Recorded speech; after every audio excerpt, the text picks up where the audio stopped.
आज हम बात करेंगे कि कैसे जब श्री राम जी को कुत्ते ने बताया न्याय का अनोखा तरीका। श्री रामचंद्र जी वनवास के बाद अयोध्या लौटे तो खूब धूमधाम से उनका राज तिलक हुआ। बड़े सम्मान के साथ उन्हें अयोध्या का राजा बनाया गया। राजगद्दी पर बैठने के बाद उन्होंने लक्ष्मण जी को आदेश दिया कि भोजन करने से पहले देखो हमारे द्वार पर कोई भूखा तो नहीं खड़ा है।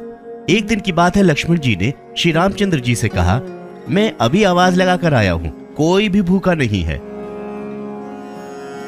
श्री रामचंद्र जी ने कहा, दोबारा जाओ और जोर से आवाज लगाओ, शायद कोई भूखा रह गया हो।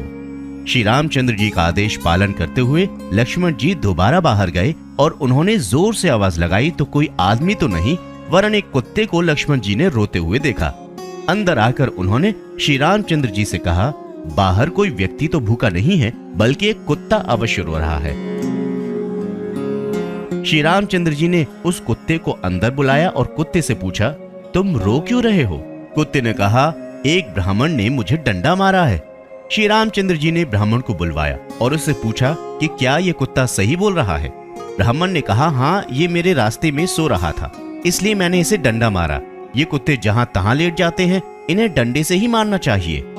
श्री रामचंद्र जी तो समझ गए कि ब्राह्मण की ही गलती है, परंतु ब्राह्मण को क्या कहें, सो उन्होंने कुत्ते को पूछा, ब्राह्मण ने तुम्हें डंडा मारा तो तुम क्या चाहते हो?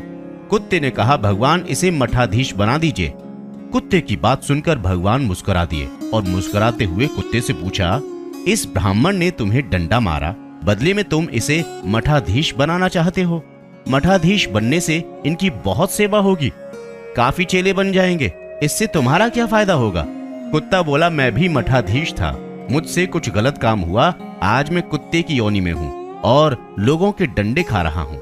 ये भी मठाधीश बनेगा, फिर कुत्ते की योनि में जाएगा, फिर लोगों के डंडे खाएगा, तो इसकी सजा पूरी हो जाएगी। और इस प्रकार श्री रामचंद्र एकदम आश्चर्यचकित हो गए कि न्याय का ये तरीका बड़ा विचित्र है।